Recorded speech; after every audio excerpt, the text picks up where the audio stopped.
जय हिंद दोस्तों। तो आज मैं लेकर आया हूँ 1000 एमसीक्यू के पीवाईक्यू। जो भी हमारे प्रीवियस इलेक्ट्रिकल कम्पिटिटिव एग्जाम हुए हैं उनसे ये क्वेश्चन लिए गए हैं।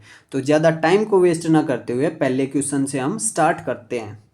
जब पानी से भरी बाल्टी में विद्युत धारा प्रवाहित की जाती है तो बहुत अधिक बुलबुले दिखाई देते हैं। यह किस प्रकार की आपूर्ति को दर्शाता है? Option A AC, B DC, C AC DC दोनों, डी ना एसी ना ही डीसी। तो आपके पास 5 सेकंड का टाइम है, जल्दी से इसका उत्तर सोच लीजिए क्या है। तो इसका उत्तर है डीसी। जब पानी में डीसी प्रवाहित किया जाता है तो इलेक्ट्रोलाइसिस याद रखना हमें कि प्रक्रिया होती है। इस प्रक्रिया में पानी H2O टूटकर हाइड्रोजन और ऑक्सीजन गैस बनाते हैं, जिससे पानी में बुलबुले दिखाई देते हैं। अगर आपको ज़्यादा पढ़ना है तो आप इसको पढ़ सकते हो। आप वीडियो को रोक के, ज़्यादा टाइम वेस्ट नहीं करना जिनको आता उनके लिए। तो नेक्स्ट क्वेश्चन से हम स्टार्ट करते हैं। निम्नलिखित में से कौन सा कारक इंडक्टर के चयन को प्रभावित नहीं करता? Option A power loss, B dielectric constant, C current rating, D quality factor. तो सेम 5 सेकंड का इसके लिए है, जल्दी से इसका उत्तर सोच लीजिए क्या है। तो इसका उत्तर है ऑप्शन बी डाइलेक्ट्रिक कांस्टेंट परावैद्युतांक। परावैद्युतांक प्रेरक के चयन को प्रभावित नहीं करता। यह मुख्यतः कैपेसिटर से संबंधित है, ये चीज़ हमें याद रखनी है। ये इसके जो जो हमारे मुख्य कारक होते हैं प्रेरक के, वो है power loss, current rating, quality factor. Next question, धात्विक चालन में कौन से कण विद्युत धारा के वहन का कार्य करते हैं? किसमें? धात्विक चालक में। ऑप्शन ए केवल इलेक्ट्रॉन्स, केवल होल्स, इलेक्ट्रॉन और होल्स दोनों, इनमें से कोई नहीं। तो सेम 5 सेकंड का आपके पास टाइम है, जल्दी से इसका उत्तर बताएं। तो इसका उत्तर है ऑप्शन ए केवल इलेक्ट्रॉन्स। धात्विक चालक में केवल इलेक्ट्रॉन्स ही विद्युत धारा के वहन होते हैं।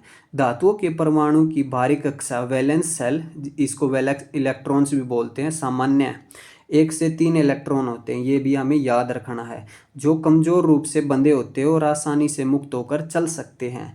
जब किसी चालक के सिरों पर वोल्टेज लगाया जाता है तो मुक्त इलेक्ट्रॉन एक दिशा से गति करते हैं, यही विद्युत धारा कहलाती है। नेक्स्ट क्वेश्चन, डीसी जनरेटर में उत्पन्न ईएमएफ किस पर निर्भर करता है? Option A flux speed and number of conductors, B only speed, C only flux, D armature resistance. तो जल्दी से इसका उत्तर बताएं कि क्या होगा, सोच लीजिए आप। तो इसका उत्तर है ऑप्शन ए फ्लक्स गति और कंडक्टरों की संख्या। डीसी जनरेटर का इक्वेशन होता है ईएमएफ का, वो ये होता है E = P φ ZN/60A, जहाँ P से पोल होता है, फाई से फ्लक्स होता है, Z से ये कंडक्टर्स होते हैं, N से स्पीड होती है, A से पैरेलल पाथ होते हैं। ठीक है, यदि फ्लक्स या स्पीड बढ़ेगा तो जनरेटर ईएमएफ भी बढ़ेगा। इसी सिद्धांत पर डीसी मोटर की स्पीड कंट्रोल भी आधारित है।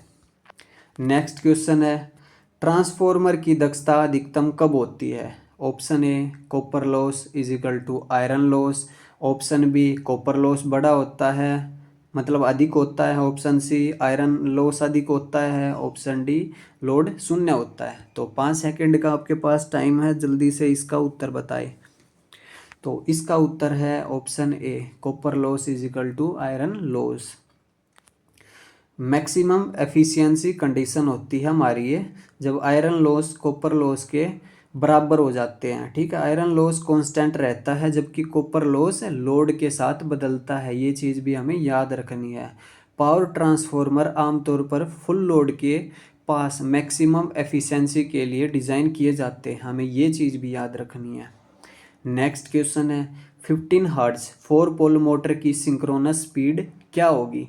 ऑप्शन ए 750 RPM, 1000 RPM, 1500 RPM, 3000 RPM। तो 5 सेकंड का आपके पास टाइम है, जल्दी से इसका उत्तर बताएं। तो इसका उत्तर है ऑप्शन सी।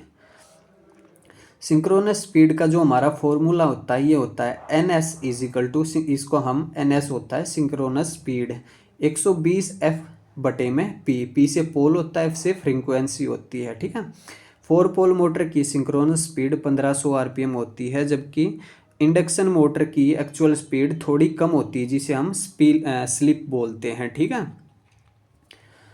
नेक्स्ट क्वेश्चन है, निम्न में से किसकी गतिशीलता सबसे अधिक होती है? Option A neutron, B ion, C electron, D proton. तो 5 सेकंड का सेम टाइम है, जल्दी से इसका उत्तर बताएं। ठीक है, तो इसका उत्तर है ऑप्शन सी इलेक्ट्रॉन्स। मोबिलिटी का अर्थ है कि कोई आवेशित कण इलेक्ट्रिक फील्ड के प्रभाव में कितनी तेजी से गति करता है। मोबिलिटी को इस प्रकार व्यक्त किया जाता है, वीईडी होता है इसमें ड्रिफ्ट वेलोसिटी, ये होता है मोबिलिटी, ये होता है इलेक्ट्रिक फील्ड होता है। इलेक्ट्रॉन्स की मोबिलिटी सबसे अधिक होती है क्योंकि इसका द्रव्यमान मास बहुत कम होता है। कम द्रव्यमान होने के कारण इलेक्ट्रिक फील्ड में एक्सेलरेट हो जाते हैं। ठीक है, तो नेक्स्ट क्वेश्चन है हमारा, ट्रांसफॉर्मर कोर के लिए सामान्यतः कौन सा पदार्थ उपयोग किया जाता है? Option A copper, B silicon steel, C aluminium, D iron cast. तो जल्दी से इसका उत्तर बताएं, 5 सेकंड है, क्या होगा? तो इसका उत्तर है option B silicon steel. Hysteresis loss को कम करता है। एडी करंट के लिए हम क्या करते हैं, इसी की लेमिनेटेड कोर की हम पत्तियां बनाते हैं। ठीक है। नेक्स्ट क्वेश्चन है, सिंक्रोनस स्पीड पर इंडक्शन मोटर का स्लिप क्या होता है? Option A 1, B 0, C 0.5, D 2। तो 5 सेकंड का आपके पास सेम टाइम है, जल्दी से इसका उत्तर बताएं क्या है? तो इसका उत्तर है ऑप्शन बी। स्लिप फॉर्मूला होता है जो हम वहाँ पे देख चुके हैं, जो मतलब पहले बात की है, देखा नहीं था। Slip is equal to NS minus N, or भी बोल सकते हैं इसको, हम N भी बोल सकते हैं, बटे में NS होता है। ठीक है। सिंक्रोनस स्पीड पर रोटर स्पीड NS, ठीक है, इसलिए स्लिप 0 होता है। लेकिन इंडक्शन मोटर सिंक्रोनस स्पीड पर चल नहीं सकती क्योंकि उस स्थिति में टॉर्क 0 हो जाएगा। ओके। नेक्स्ट क्वेश्चन की बात करते हैं, चुंबकीय फ्लक्स की इकाई क्या है? Option A weber, B tesla, C henry, D ampere. तो जल्दी से इसका उत्तर बताएं, क्या होगा? ये तो हो नहीं सकते, तो दो है आपके पास ऑप्शन है, तो इसका उत्तर है option A weber. Magnetic flux की SI यूनिट वेबर होती है। 1 weber is equal to 10⁸ Maxwell.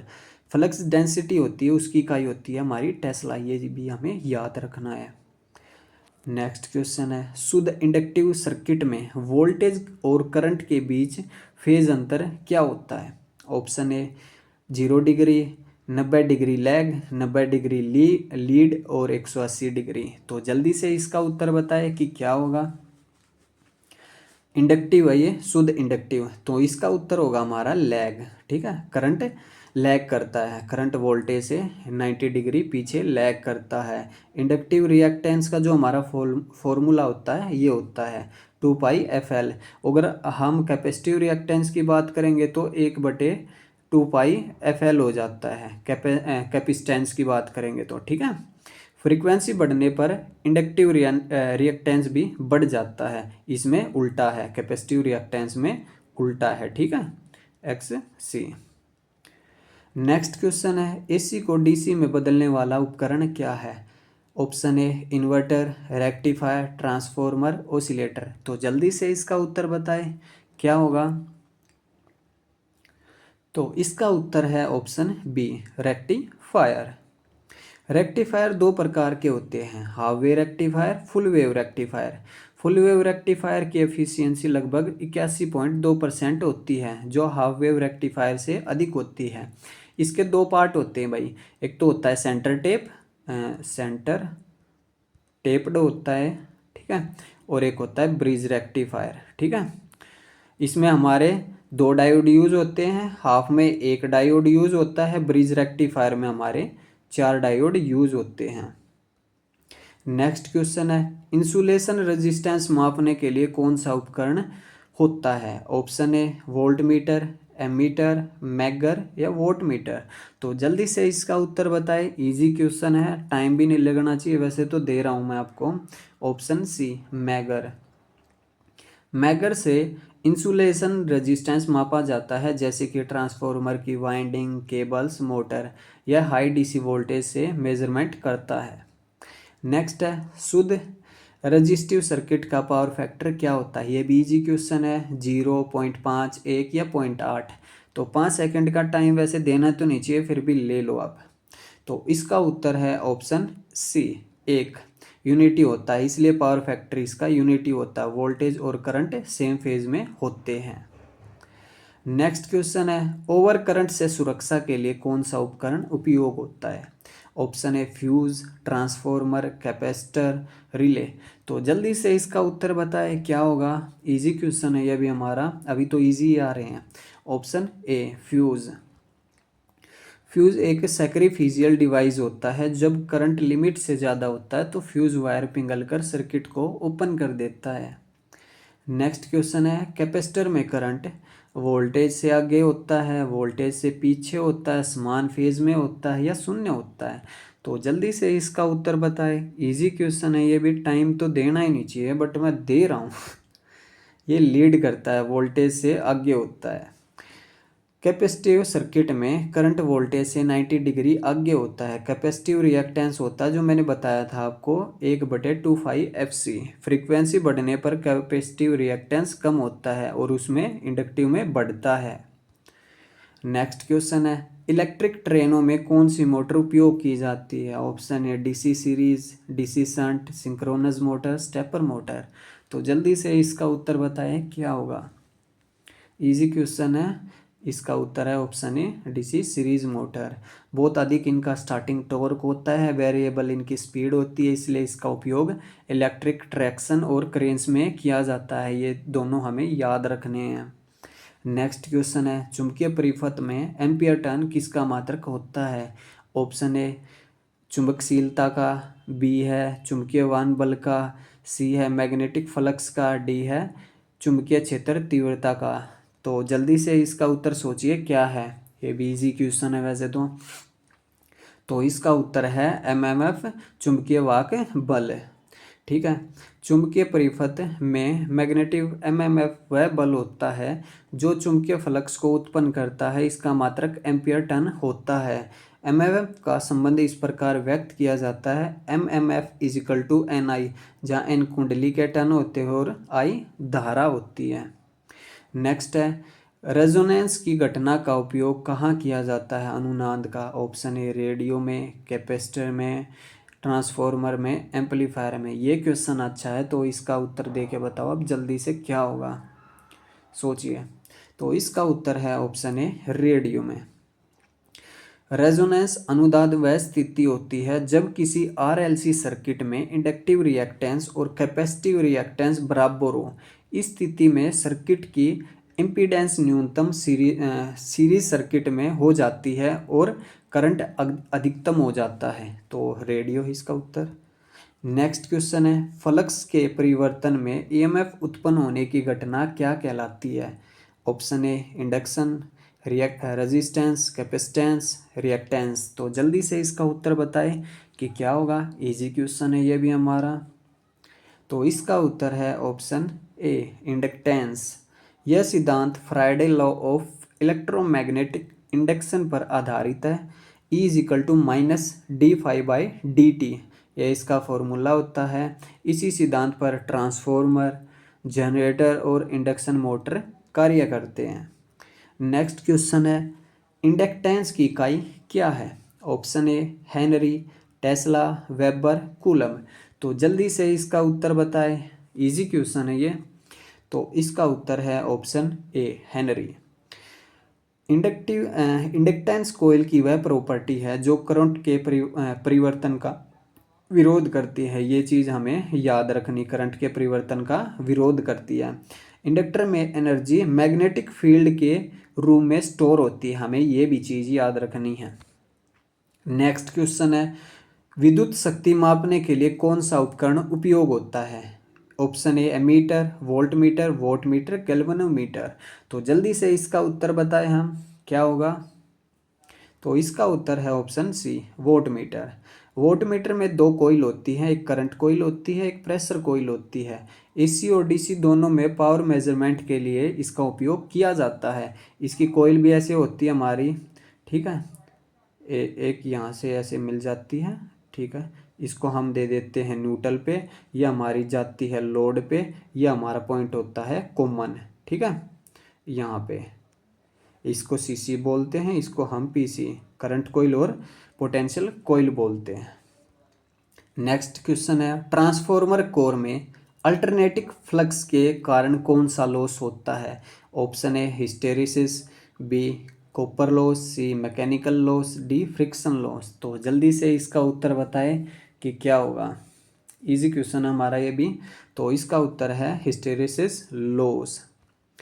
Hysteresis loss core material में मैग्नेटाइजेशन साइकिल के कारण होता है। इसे कम करने के लिए सिलिकॉन स्टील का उपयोग किया जाता है कि कोर का उपयोग किया जाता है। नेक्स्ट क्वेश्चन है, पावर फैक्टर सुधारने के लिए कौन सा उपयोग किया जाता है? Option a capacitor, inductor, register, transformer. तो जल्दी से इसका उत्तर बताएं। वैसे टाइम देने वाला क्वेश्चन ये भी नहीं है। तो इसका उत्तर है ऑप्शन ए कैपेसिटर। इंडस्ट्री में कैपेसिटर बैंक का उपयोग पावर फैक्टर सुधारने के लिए किया जाता है। पावर फैक्टर सुधारने से करंट कम होता है, लॉसेस कम होते हैं और वोल्टेज रेगुलेशन अच्छा होता है। नेक्स्ट क्वेश्चन है, किरचॉफ का लूप नियम किसके संरक्षण पर आधारित है? ठीक है, option A flux, B energy, C impulse और डी संवेग। तो जल्दी से इसका उत्तर बताएं क्या होगा। तो इसका उत्तर है ऑप्शन बी।